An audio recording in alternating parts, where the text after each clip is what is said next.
Hola a tothom! Avui parlarem d'una aplicació de Google anomenada Sites que ens permet fer pàgines web. Què és el Sites? Sites podríem dir que és una aplicació de la web 2.0 que, com us deia, ens permet fer pàgines web d'una manera ràpida i senzilla i que també pot ser utilitzada com una wiki. Possiblement ja sapigueu què signifiquen tots aquests termes que us he anat dient, web 2.0, wiki, etc. Però per si no ho teniu clar o voleu aprofundir una mica més, doncs anirem explicant-los un per un. Començarem per la web 2.0. Què és la web 2.0? Doncs bé, fa uns anys, quan va aparèixer internet, fer una pàgina web no era gens fàcil. Calia tenir coneixements de programació, calia tenir les eines adequades per fer les pàgines web, els programes adequats, i també calia tenir un espai a internet on penjar els fitxers que anàvem generant, generalment mitjançant un protocol de transferència de fitxers anomenat FTP. Com veieu, no era fàcil penjar coses a internet, amb la qual cosa això només ho podien fer les grans empreses o aquelles persones que tinguessin molts coneixements tècnics. Els usuaris d'internet, per tant, l'únic que podien fer era visualitzar els continguts que hi havia a internet, però no podíem ni penjar text, ni penjar imatges, ni penjar vídeos, només podíem llegir, érem consumidors d'informació. Per exemple, una pàgina web en la qual nosaltres únicament podem veure la informació que hi ha és la pàgina web del nostre centre.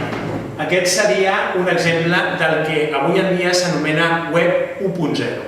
És a dir, la web 1.0 és aquella web en la qual nosaltres únicament consumim informació però no podem afegir comentaris, no podem penjar imatges ni res d'això.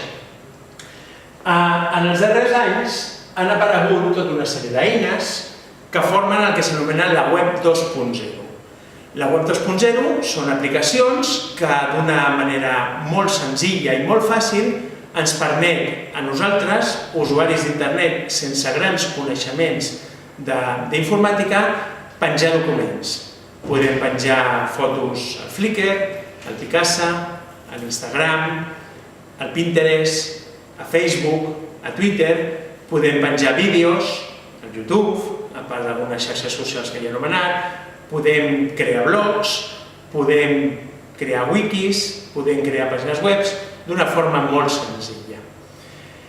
Doncs bé, els sites justament el que ens permet és això, és fer pàgines web en la que nosaltres com a usuaris, amb el nostre compte de Google, el mateix que utilitzem per entrar al Google Docs, per entrar al Blogger o per entrar al Gmail, doncs ens identifiquem i d'una manera molt ràpida i molt senzilla podem tenir el nostre espai web. També he parlat d'una wiki. Què és una wiki? Doncs de fet, una wiki és una pàgina web en la qual els autors, la gent que penja continguts en aquella pàgina web, no és només una sola persona, sinó que són diverses persones.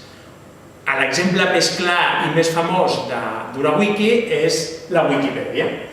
Com sabeu, la Wikipedia és una enciclopèdia en la qual els continguts d'aquesta enciclopèdia estan subministrats pels propis usuaris de la xarxa. De fet, qualsevol de nosaltres podríem entrar a la Wikipedia i crear un article nou o modificar algun article que ja està creat per tal de millorar-lo.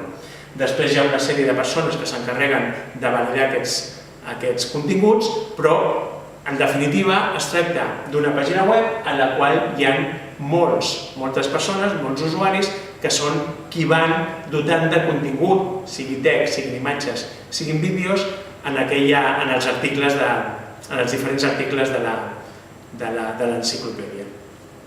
De fet, si entreu a la pàgina web de Palau de Mar i us aneu a la columna de l'esquerra, podreu veure un altre exemple de wiki, en aquest cas la wiki de Competic2, en la qual estudiants d'informàtica del centre estan creant tota una sèrie de continguts analitzant diferents programes.